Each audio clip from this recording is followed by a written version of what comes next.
We're living here. Another No Time podcast for you. This one is about the world, I guess. Touched on it once back in one of my other podcasts, but I feel like maybe we can explore it a little bit more here. And it goes like this: if the world is a reflection of us,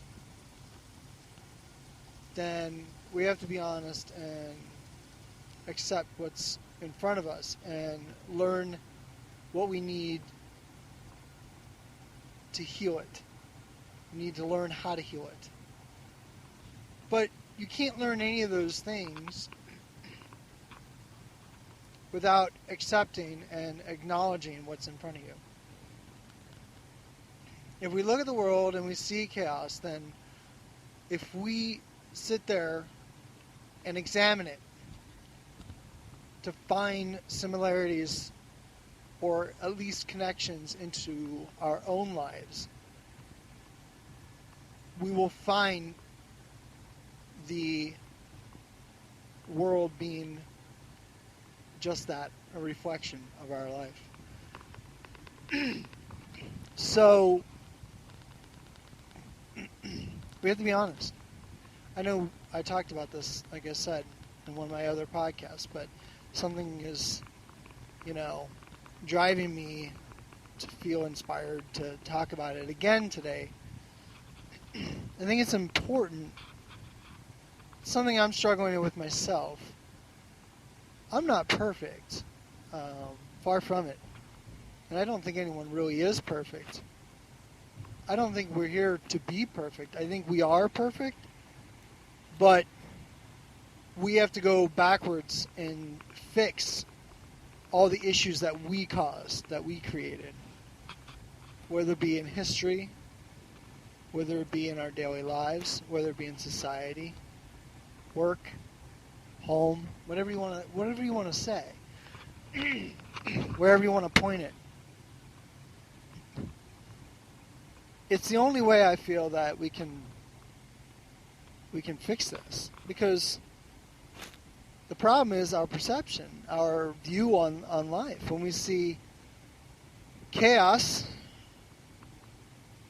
it would do us a lot more. It would do us a lot. It would be a lot more helpful if we see that chaos, recognize it, and understand what needs to be done. Understand what we need to fix and what we need to heal.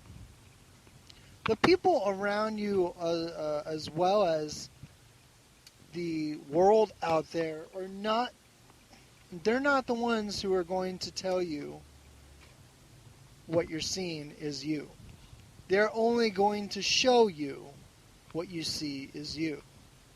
It is up to us to see the connections into our own life. And I feel that synchronicity can help with that. But if you don't believe in synchronicity, that's fine. You don't have to. Just look with your heart. Look at the pain and the suffering around you. And then recognize where that comes from. Recognize when you were angry. Recognize when you were sad. Recognize when you didn't have time for someone, or you reacted harshly and you didn't mean to. You actually regretted it later on. If you can recognize those things, then you're doing the whole world a favor.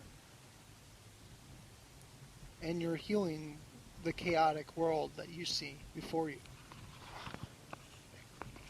It's not easy. I know. I should just do a mantra about how it's not easy, but it's worth it. It's worth it. The only way to believe that it's worth it is to see and do what I'm talking about. Because when you see and do what I'm saying, as far as recognizing yourself within this chaos, accepting it, and trying something better, then you're finally healing yourself, the other people around you, which is the world. As I said, I'm struggling with it myself because I try to be the best that I can be. Try to be honorable, try to be moral, respectful, loving. I like to be fun and creative, but sometimes the world doesn't give you that space to do it. We can't blame the world. It's not the world's fault. It's us. It's our behavior. It's the way we approach the world. Maybe that's really what Christ meant by lead by example. He wasn't just talking figuratively. He was saying, realistically, when you lead by example, the world leads by example as well, because we are, that world that we see. We are that world. I don't know if this helped. I don't know if it did much at all, but I think it's important. Maybe that's a good enough reason. Thank you for listening. God bless. Talk to you soon with another podcast.